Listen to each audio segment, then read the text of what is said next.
Thank you. Of course, always great pleasure to be here, and it's a perfect spot, Prague. Of course, that's where Liberland also started for conferences like this.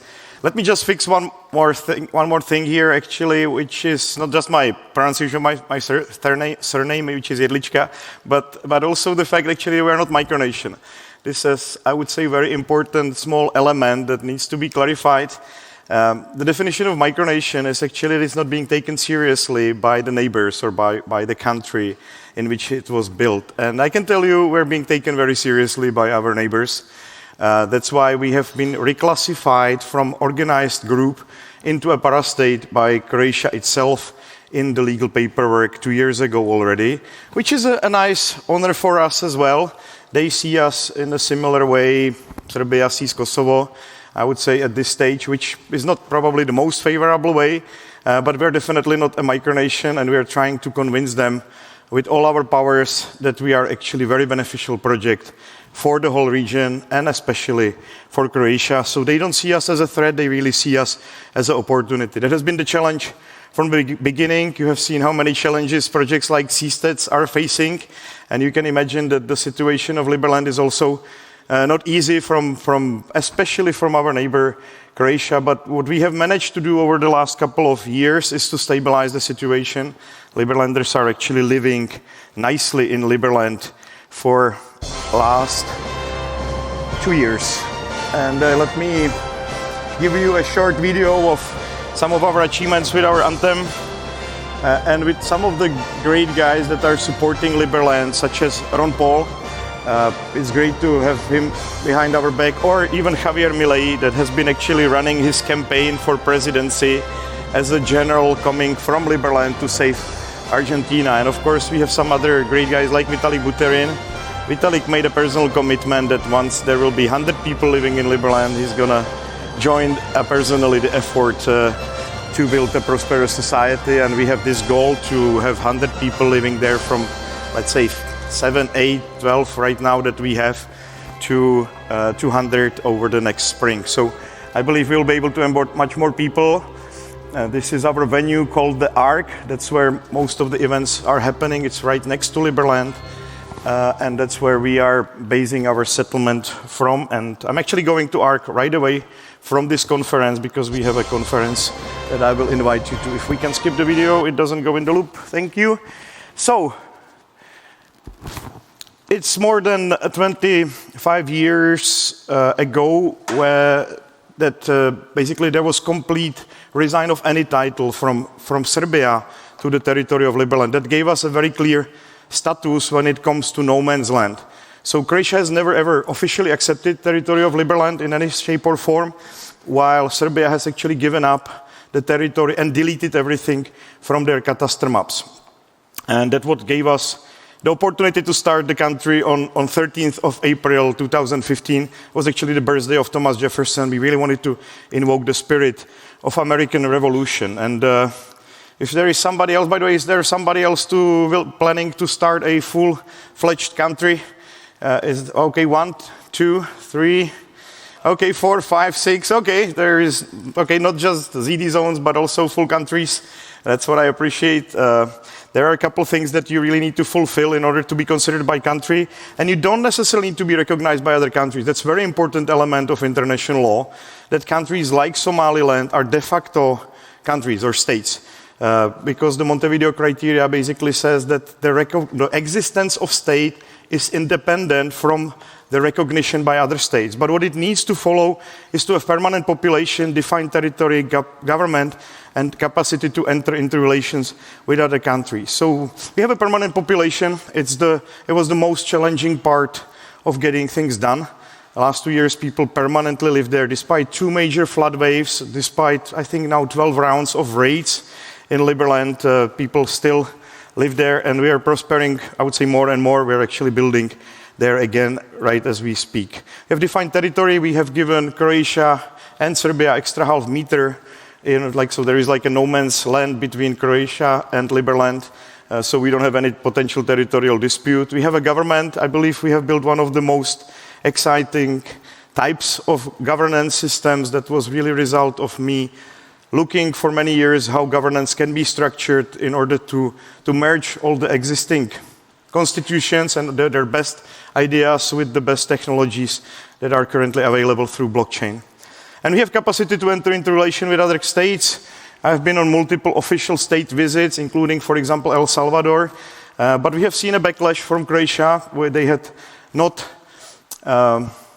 saved money on efforts leading to unrecognition of Liberland. So while Liberland, for example, in El Salvador financed a hospital as part of our recognition process and as part of my official visit to the country, they actually managed to finance another school. So from our side, we are incentivizing Croatia to do humanitarian projects abroad as part of the larger recognition run for Liberland, which is kind of fun.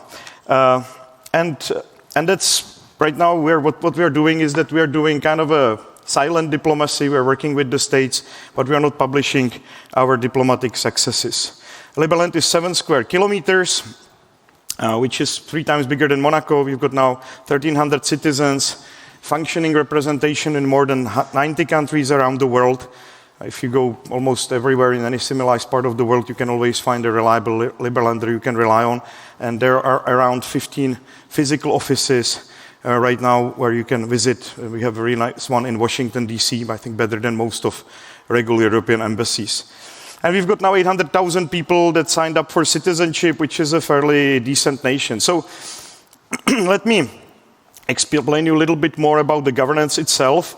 And I really believe we did a good job when it comes to structuring the best elements of meritocracy. And this is a true meritocracy, meaning basically it's a shareholding structure of Liberland. All new taxpayers of Liberland have the right to receive merits in exchange for their contribution. There are only voluntary taxes in Liberland. I believe it's a decent system. I really like Hermann Hans Hoppe, that the taxes are the price to pay for not being able to build civilized society. In Liberland, we are trying to build a civilized society, so people don't have to pay taxes. They're always buying more into the country, into the ownership. And the merits are voting the people in Congress. So there is this board of directors that gets to be created. We're also a republic because we don't want to organize things like healthcare, things like education. We want our government to strictly focus on security, justice, and diplomacy. We're also democracy because we basically allow majority of citizens to veto any rule or law they don't like. We don't give them the chance to make new rules or to nominate new people to power. And we have already seen quite interesting challenges with that regard. The democracy, I would say, is a very malicious element in general. And the founding fathers of the United States have actually recognized it very well. So I'm trying to keep that in check, but at the same time give democracy a voice to be able to really remove anything that they don't like. And it works very well in Switzerland. Whoever you are from Switzerland, you know that this is an element that really works. And there is a monarchical element to Liberland because all the biggest contributors to Liberland actually become members of Senate. There is 100 seats in Senate. It's this oligarchical body of people that really manage to support Liberland quite a bit. The other option of getting into Senate is getting Liberland recognized by some sovereign country. So there are 2 ways how to become senators. And it's all powered on blockchain. So it's all basically trustless, auditable code that I believe we are just going through the last security audit of this whole system before we will be officially releasing it and voting for the constitution of Liberland. So you can actually check it, blockchain.liberland.org. There is not just governance. We also register companies on our blockchain. We register any kind of other property. There is possibility to create smart contracts. Liberland has become EVM compatible. That means you can run any kind of smart contract like you can run on Ethereum, which I believe will be very useful in the near future. You can, for example, run another version of Uniswap, or you can launch stable coins that are privacy-oriented. All these things are some of the projects that are taking off on Liberland blockchain right now. And we have very famous people in Congress already. I believe it's an interesting accomplishment that Liberland's prime minister is the wealthiest prime minister ever elected in any country on the world. And we have people like Brittany Kaiser, a very famous whistleblower, Navid Saberin, our Minister of Finance, Michael, who is here with me, for example, Tariq Abbasi, famous diplomat from UK. So we've got a very strong body in Congress. And then there is the role of Supreme Court, making sure that, again, Liberland only stays a republic. It doesn't start doing many other things which it shouldn't. And what is one of the key things which I want to personally bring to the table, and this is a part of the discussion, for example, that I have with Professor Kinsella, is that Liberland is organizing security, justice, and diplomacy, but it's thinking about how to best introduce competition into these three areas as well. So for security, we have Uberized security. We allow almost anybody basically easily to join and allow to help with security incidents. We use the same app also to run public tenders. So if you jump to app.liberland.org, you can easily download the mobile application, try it. There is actually a security incident for this conference. You can get a discount on e-residency if you take part of that security incident. Just try it. Then for justice, we want to organize a market of judges and really introduce some of the elements of international arbitrage, which I believe will be quite important for making Liberland justice system very competitive with other places. We just want to innovate in that area as well. Again, allow competition between the judges so that the state does have some control who can be and who cannot be judged.